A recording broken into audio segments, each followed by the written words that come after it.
Assalamualaikum warahmatullahi wabarakatuh. Selamat pagi, salam sejahtera bagi kita semuanya. Yang saya hormati selaku dosen pengampu mata kuliah Akuntansi Keuangan Menengah 2 yaitu Bapak Vicky Fendi SIMSC dan juga teman-teman yang saya sayangi. Perkenalkan, di sini kami dari kelompok 4 kelas M itu akan mempresentasikan materi mengenai Accounting for Pensions and Post Retirement Benefit atau akuntansi untuk dana pensiun dan manfaat pasca pensiun. Nah, tujuan dari presentasi ini itu adalah untuk memahami bagaimana perusahaan itu mengakui, mengukur, serta melaporkan kewajiban dan beban yang berkaitan dengan program pensiun karyawan setelah masa kerja berakhir. Nah, sebelum kita lanjut ke materi kita pada hari ini, izinkan kami untuk memperkenalkan diri terlebih dahulu. Saya Alifia Wada Ramadhani dengan NPM akhir 224. Perkenalkan, nama saya Feby Ferausnia dengan NPM akhir 213. Perkenalkan, nama saya Angelia Mirsareva dengan NPM akhir 153. Saya Rita Nur Agustin dengan NPM akhir 245. Nah, jadi di slide pertama ini saya akan membahas dasar-dasar akuntansi rencana pensiun atau Fundamental of Pension Plan Accounting. Nah, pertama kita perlu memahami terlebih dahulu apa itu pension plan. Jadi, pension plan atau rencana pensiun itu adalah suatu perjanjian di mana perusahaan itu memberikan manfaat berupa pembayaran pensiun kepada karyawan setelah mereka pensiun sebagai bentuk penghargaan atau jasa yang telah mereka berikan selama masa kerja. Nah, dalam akuntansi, rencana pensiun itu umumnya dibagi ke dalam dua sudut pandang pencatatan, yaitu yang pertama akuntansi untuk perusahaan atau employer, yaitu bagaimana perusahaan itu mencatat kewajiban atau beban pensiun yang menjadi tanggung jawabnya. Kemudian yang kedua, yaitu akuntansi untuk dana pensiun atau pensiun fund, yaitu bagaimana dana yang dikumpulkan dari perusahaan itu dikelola dan digunakan untuk membayar manfaat pensiun kepada karyawan. Nah, pada slide ini kita juga diperkenalkan dengan salah satu jenis rencana pensiun, yaitu Defined Contribution Plan. Nah, dalam Defined Contribution Plan, perusahaan itu hanya bertanggung jawab untuk menyetorkan sejumlah kontribusi tertentu ke dana pensiun setiap periode, berdasarkan formula yang telah ditetapkan. Nah, formula ini itu biasanya melihat faktor-faktor seperti usia karyawan, lama masa kerja, tingkat keuntungan perusahaan, dan juga tingkat gaji atau kompensasi karyawan. Nah, yang penting untuk dicatat itu adalah dalam jenis rencana ini, itu perusahaan hanya menjanjikan jumlah kontribusi yang akan dibayarkan. Nah, perusahaan itu tidak menjamin jumlah manfaat pensiun yang akan diterima oleh karyawan di masa depan. Karena jumlah akhirnya itu akan bergantung pada hasil investasi dana pensiun tersebut. Dengan kata lain, resiko investasi itu berada pada karyawan, bukan berada pada perusahaan. Nah, pada saat ini itu kita membahas terkait dua poin penting dalam akuntansi pensiun, yaitu Defined Benefit Plan dan peran aktuaris dalam proses akuntansi pensiun. Yang pertama kita mulai dengan Defined Benefit Plan. Pada jenis rencana pensiun ini, itu perusahaan menjanjikan jumlah manfaat pensiun tertentu yang akan diterima karyawan ketika mereka pensiun. Jumlah manfaat tersebut itu biasanya ditentukan berdasarkan dua faktor utama, yaitu yang pertama lama masa kerja karyawan dan yang kedua tingkat gaji karyawan, terutama pada periode menjelang masa pensiun.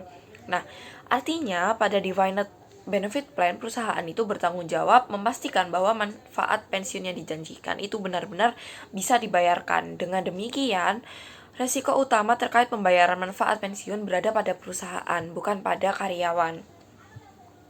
Kemudian yang kedua, kita melihat peran penting dari aktuaris atau actuaries dalam akuntansi pensiun. Nah, aktuaris itu adalah tenaga profesional yang memiliki keahlian untuk yang pertama memperkirakan kemungkinan terjadinya peristiwa di masa depan. Yang kedua, menilai dampak keuangan dari peristiwa tersebut. Yang ketiga, menghitung berapa besar kontribusi yang dibutuhkan untuk membiayai manfaat pensiun yang dijanjikan. Nah, aktuaris itu sering digunakan oleh perusahaan asuransi untuk mengukur resiko dan menentukan besaran premi dalam konteks besaran premi. Nah, dalam konteks pensiun, perusahaan itu sangat bergantung pada aktuaris untuk membantu merancang, mengimplementasikan, serta memastikan pendanaan program pensiun itu berjalan secara memadai. Jadi dapat disimpulkan bahwa dalam Defined Benefit Plan, actuaries itu memiliki peran penting untuk menghitung kewajiban perusahaan di masa depan dan memastikan keberlangsungan dana pensiun. Kemudian di slide ketiga ini, kita akan membahas tentang measure of the liability atau ukuran kewajiban dalam akuntansi pensiun. Nah, dalam akuntansi rencana pensiun, perusahaan itu perlu mengetahui berapa besar kewajiban yang harus ditanggung untuk membayar manfaat pensiun di masa depan. Untuk itu, ada 3 ukuran kewajiban yang digunakan, yaitu yang pertama ada Vested Benefit Obligation. Ini merupakan manfaat pensiun yang sudah menjadi hak karyawan secara pasti. Nah, biasanya itu karena karyawan telah memenuhi masa kerja minimum yang membuat manfaat tersebut tidak bisa dicabut lagi. Jadi, jika karyawan keluar hari ini, ia akan tetap berhak atas manfaat tersebut. Kemudian yang kedua ada Accumulated Benefit Obligation. Ukuran ini itu menghitung manfaat pensiun berdasarkan masa kerja karyawan hingga saat ini dan menggunakan tingkat gaji saat ini. Jadi, meskipun haknya belum vested seluruhnya, seluruh manfaat yang telah terakumulasi hingga hari ini itu diperhitungkan dengan asumsi gaji tidak akan naik di masa depan. Kemudian yang ketiga adalah Defined Benefit Obligation. Defined Benefit Obligation digunakan dalam standar IFRS, yaitu ukuran ini tuh menghitung manfaat pensiun berdasarkan masa kerja hingga saat ini, tapi sudah mempertimbangkan kemungkinan kenaikan gaji di masa depan. Oleh karena itu, ukuran ini tuh dianggap paling mencerminkan perusahaan yang sebenarnya. Dengan memahami ketiga ukuran ini, perusahaan itu dapat menentukan seberapa besar kewajiban pensiun yang harus diakui, serta menilai apakah dana pensiun yang tersedia itu sudah mencukupi. Baik, pada slide ini kita akan membahas bagaimana standar internasional IASB itu mengatur pelaporan perubahan dalam kewajiban imbalan pasti dan aset program pensiun. Intinya, setiap perubahan nilai kewajiban maupun aset itu harus diakui dalam laporan laba komprehensif, bukan hanya pada laba rugi biasa. Jadi ini dilakukan agar laporan keuangan itu mencerminkan kondisi ekonomi perusahaan yang sebenarnya. Nah, prinsip yang digunakan adalah accrual based accounting, yang artinya beban pensiun itu diakui saat karyawan itu memperoleh manfaatnya, bukan saat perusahaan itu membayarnya. Nah, dengan begitu informasi yang disajikan itu menjadi lebih akurat dan juga relevan untuk para pengguna laporan keuangan. Selain itu juga standar ini tuh menekankan transparansi. Jadi perusahaan itu tidak boleh menyatukan semua biaya pensiun menjadi satu angka, dan juga sebaliknya setiap komponen seperti service cost, net interest, dan remeasurement itu harus disajikan secara terpisah agar pembaca laporan keuangan itu bisa memahami dari mana perubahan itu berasal dan bagaimana dampaknya terhadap laba di perusahaan tersebut. Next. Nah, dalam akuntansi pensiun, beban pensiun terdiri dari 3 komponen utama. Yang pertama ada service cost, net interest, dan juga remeasurement.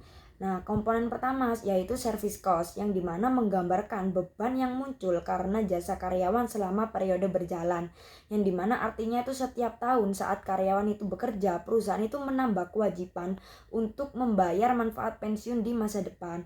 Lalu untuk perhitungan service cost sendiri ini tidak asal ditentukan, tapi harus menggunakan metode aktuaria.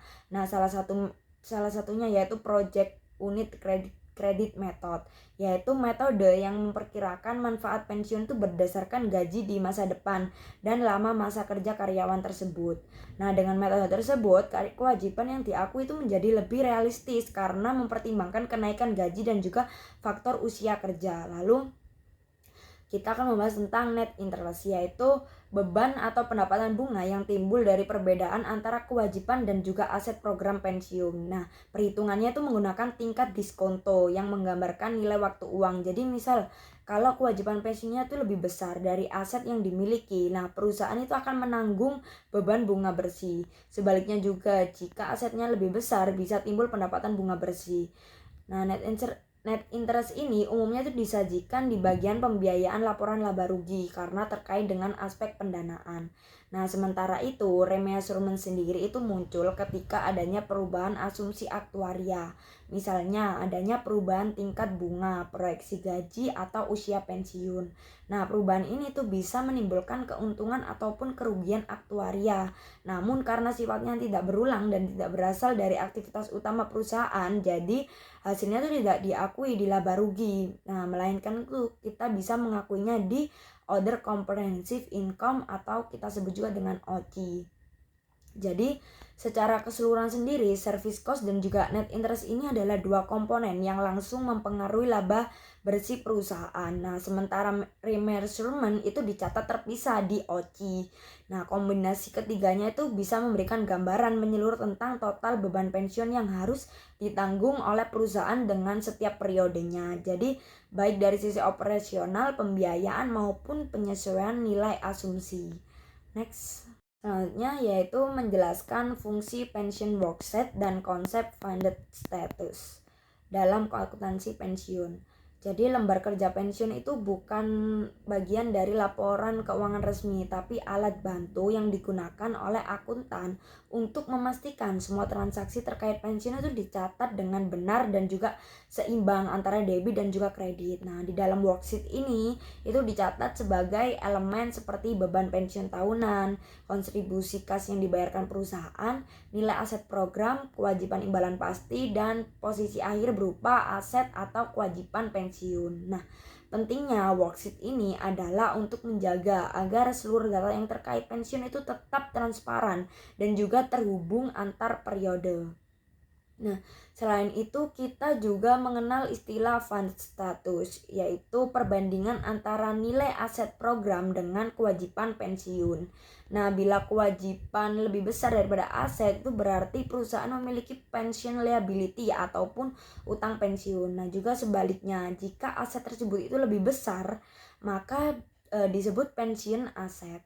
Nah, informasi ini tuh bisa membantu menilai seberapa siap perusahaan dalam memenuhi janji pensiun kepada karyawan-karyawannya dan menunjukkan posisi keuangan yang sebenarnya dan yang akurat itu terkait dana pensiun yang telah disiapkan oleh perusahaan tersebut atau dikeluarkan oleh perusahaan tersebut untuk para karyawannya. Next. Di sini saya akan menjelaskan tentang past service cost atau PSC.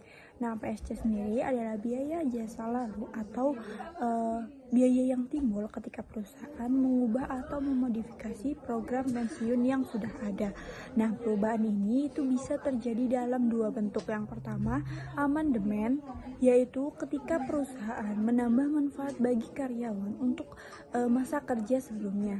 Dan yang kedua ada curtailment, yaitu ketika perusahaan mengurangi manfaat atau menghapus sebagian peserta program pensiun. Nah, contohnya itu seperti ini. Misalnya perusahaan awalnya hanya menghitung masa kerja mulai tahun 2020 untuk masa pensiun, tapi kemudian itu diubah masa kerja sejak 2015 juga diakui. Nah, berarti perusahaan itu memberikan tambahan manfaat untuk masa lalu. Tambahan ini itu disebut sebagai past service cost.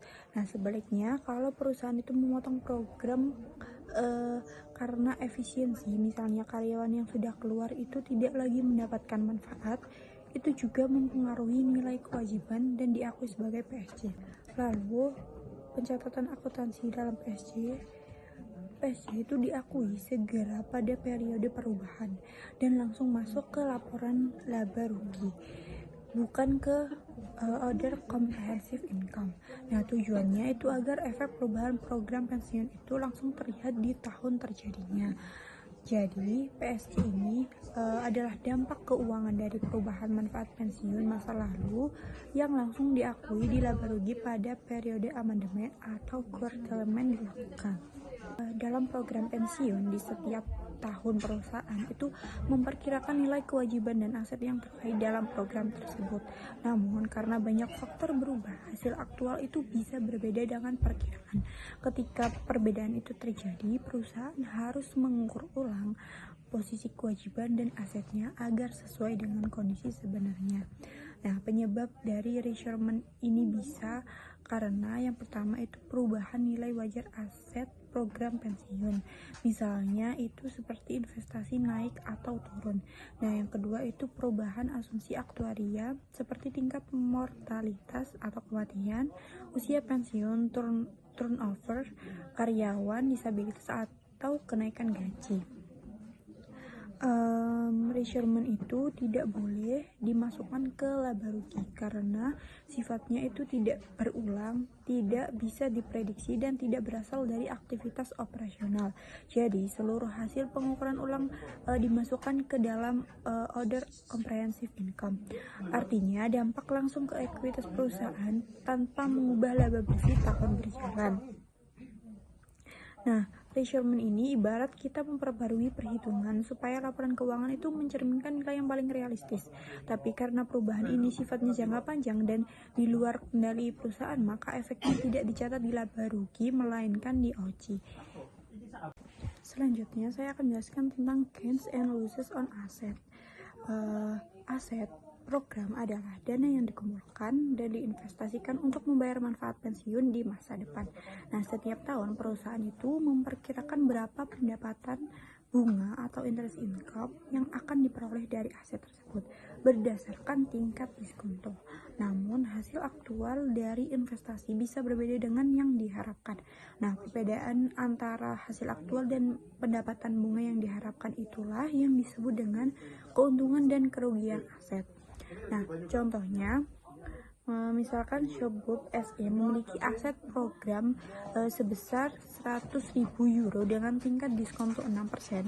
Jadi pendapatan bunga yang diharapkan adalah 6.000 euro dari 100.000 euro dikali dengan 6% tersebut.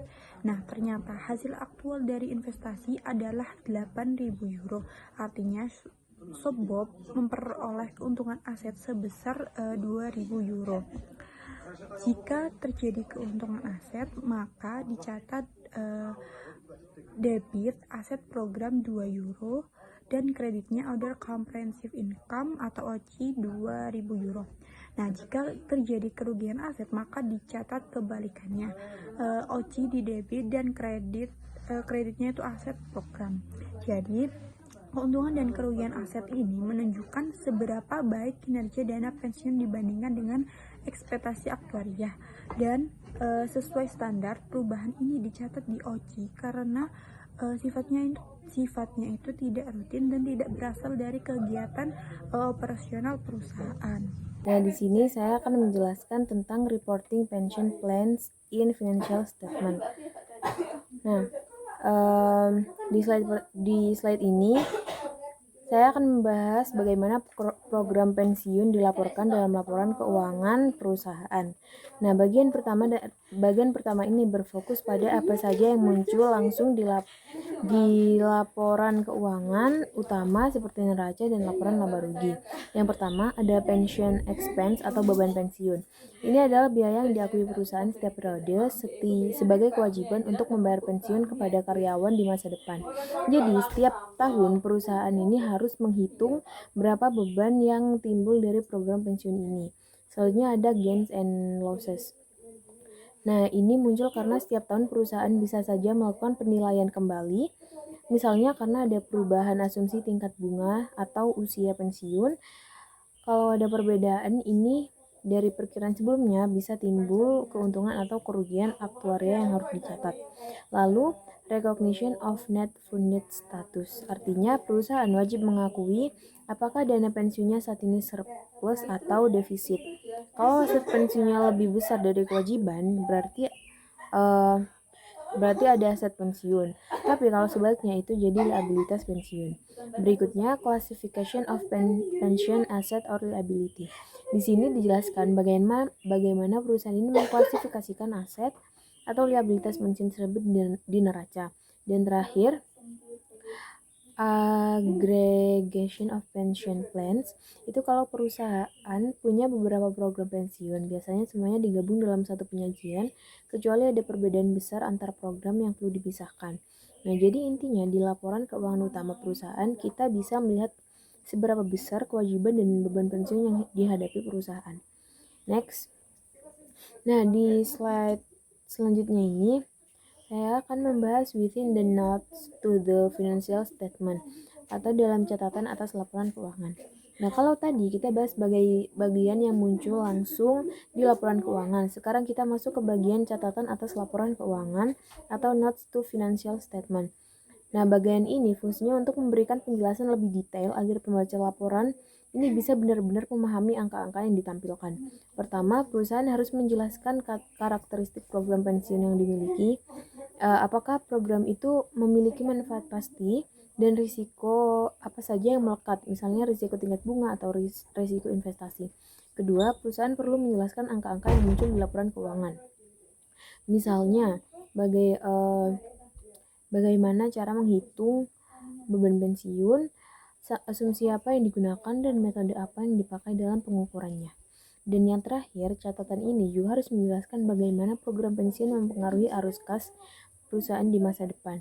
Jadi kita bisa tahu apakah kewajiban pensiun ini akan berdampak besar pada kemampuan perusahaan untuk membayar dividen, berinvestasi, atau memenuhi kewajiban lainnya. Nah, intinya catatan atas laporan keuangan ini membuat laporan keuangan jadi lebih transparan dan bisa memberikan gambaran lengkap tentang kondisi keuangan perusahaan. Lalu next, kita akan membahas other post-retirement benefit atau manfaat pasca pensiun lainnya. Kalau tadi kita bahas program pensiun, sekarang kita lihat manfaat pasca pensiun lainnya. Contohnya manfaat kesehatan bagi pensiun. Di slide ini kita bisa lihat perbandingan antara pension dan healthcare benefit. Pertama, dari sisi funding atau pendanaan. Program pensiun umumnya didanai, artinya perusahaan sudah menyisihkan dana khusus untuk membayar pensiunan nanti. Sedangkan manfaat kesehatan biasanya tidak didanai, jadi dibayar saat manfaat itu digunakan. Kedua, benefit atau manfaatnya. Pensiun punya jumlah manfaat yang jelas dan tetap, misalnya dihitung dari gaji dan masa kerja. Sementara manfaat kesehatan sangat bervariasi tergantung kebutuhan medis dan biaya kesehatan yang berubah-ubah. Ketiga, beneficiary atau penerima manfaat. Kalau pensiun biasanya hanya untuk pensiunan dan kadang juga untuk pasangan yang masih hidup. Sedangkan manfaat kesehatan bisa mencakup pensiunan, pasangan, dan bahkan anggota keluarga lain. Keempat, benefit payable.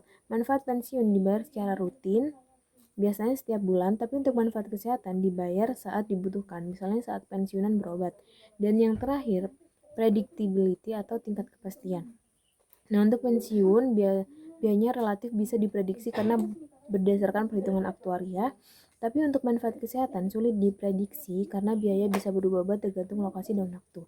Jadi secara singkat, program pensiun lebih stabil dan mudah direncanakan, sedangkan manfaat kesehatan lebih fluktuatif dan membawa risiko biaya yang lebih tinggi bagi perusahaan. Nah, dari ketiga bagian ini, kita bisa melihat bahwa pelaporan program pensiun dan manfaat pensiun pasca pensiun bukan hanya soal angka, tetapi juga tentang bagaimana perusahaan mengelola tanggung jawabnya terhadap karyawan setelah masa kerja mereka berakhir.